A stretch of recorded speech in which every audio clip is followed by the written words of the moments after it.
everybody, and welcome to Malt Muser Whiskey Reviews. I am Eric. On the bar for today, a single malt scotch from the Campbelltown region, Glen Scotia Double Cask. As always here on the channel, I will give you a nose taste finish review of this whiskey, tell you a bit about the value, give you my final thoughts, final score, and leave you with a malt musing. But first, a bit about Glen Scotia and this double cask whiskey. So, Glen Scotia, as I mentioned, Campbelltown region of Scotland, once known as kind of the Scotch Mecca in days gone by. There were only 3 remaining distilleries left on the peninsula. That is the Springbank Distillery, Glengyle Distillery, which makes single malts like Kilkerran, and the Glen Scotia Distillery. As for this double cask, this is a non-age statement, pretty much their introductory whiskey in their range, part of their core range as well.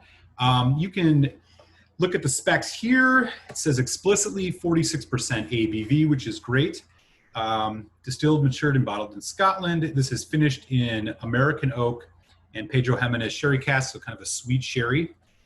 It also says on here that this is, let's see, classic Campbelltown malt, formidable pedigree of whiskey making since 1832. Our master blender handpicks every cask and finishes the precious whiskey in first fill bourbon barrels. So that American oak is first fill bourbon, and then the outstanding single malt goes into Pedro Jimenez sherry casks. There you go. Also says right here, non-chill filtered, which is fantastic. I don't see anything about color, so we can probably assume that they have added some color to this whiskey. Let's check it out.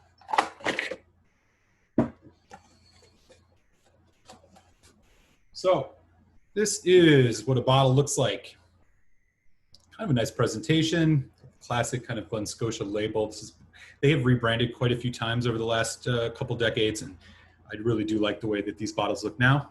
It says here rich and spicy, also says non-chill filtered on the back. Great deal. So we can assume that they've added some color to this. But it is the whiskey that counts after all, so let's get this in the glass.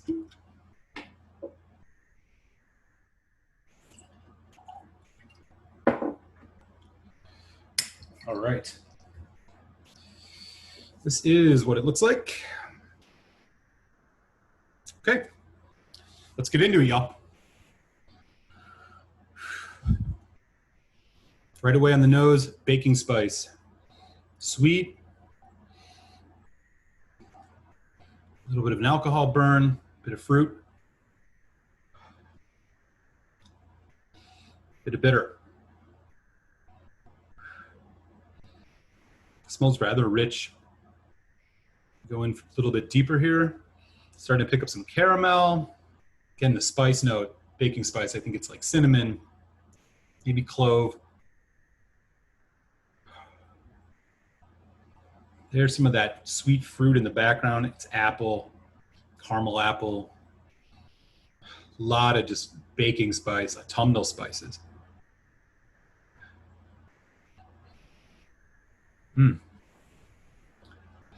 There's a bit of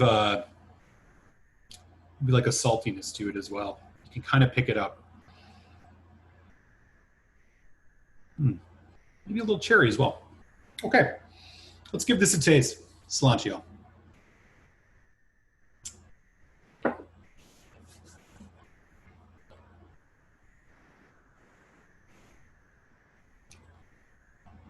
Rich on the arrival.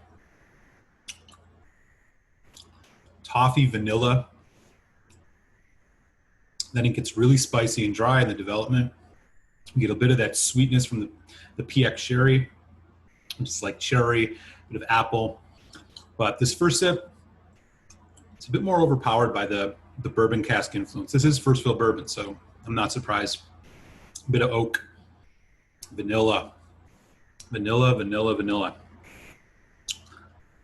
Saltiness, brininess, definitely. A little bit of almond, cinnamon, in a nice kind of short, medium, dry finish. Bit of toffee at the end as well. Just like a hint of gingerbread hanging on here too. Interesting. Not bad at all. Let's put a bit of water on this. As I mentioned, 46% ABV. I think about a teaspoon of water will do this some good justice. Let's go in for another nose. So the spice and the fruit, again, that kind of saltiness, even a little bit of a mustiness, starting to come through more now with water. I like the nose better with water already.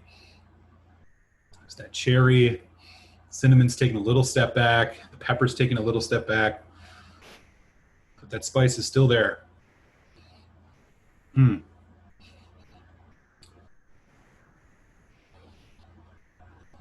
And yeah, and those bourbon notes.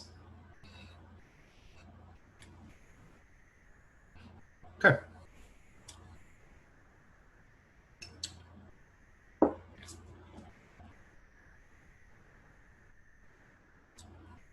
And the second tasting, water,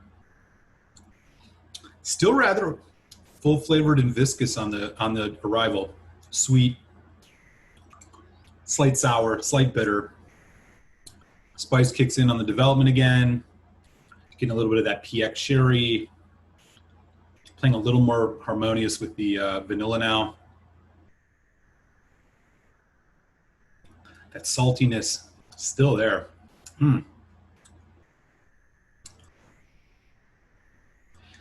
Just a touch of peat. It doesn't say anything about peat on here, but I'm getting a little bit of what I would characterize as peat. Not smoky, just a little bit of peat. Again, the finish is a little less dry now with water, a little sweeter with the fruit notes.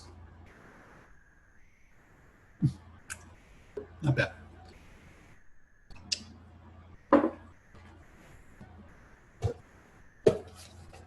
Here's another look at the box.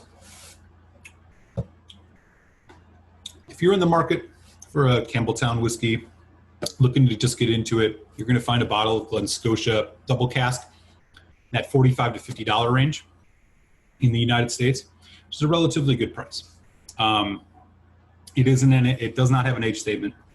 I think you can tell this is a bit on the youthful side, just by that kind of shorter finish. The flavors, it's just a couple big notes, but not a bad pour at all. So I think it's a pretty good value at around $45 to $50. I wouldn't go much higher though. Okay, so final thoughts here on the Glen Scotia double cask. All in all, I think this is a really pleasant whiskey. It's not going to knock your socks off. I do appreciate the fact that it's non-chill filtered and that it's natural. At 46%, unfortunately not natural color, but I won't knock them too much for that. And I think it gives you a little bit of that Campbelltown essence, which is a little bit of that funkiness, which you don't quite get in a lot of other single malts from other regions. I do think this whiskey is a bit overpowered by the first fill bourbon. PX, I usually, especially the finish like this, usually associate with a much sweeter, fruitier finish, which I'm not quite getting on this. It's a bit more on the dry side, but it doesn't take away too much. I still think around $45, $50, you know, this isn't a bad dram to pick up. I think my final score on this will be a respectable 2.75 out of 5, which means I definitely recommend you try this whiskey. Okay, yep. That is my review of Glen Scotia Double Cask. If you've yet to, do hit subscribe. Whiskey reviews come out every Friday here on the channel, and I do a live happy hour every Tuesday at 8 p.m. Eastern. Would love to see you for that. And with that, I will see you next week here on Malt Muser Whiskey Reviews. Here's your Malt Musing. Cilantro.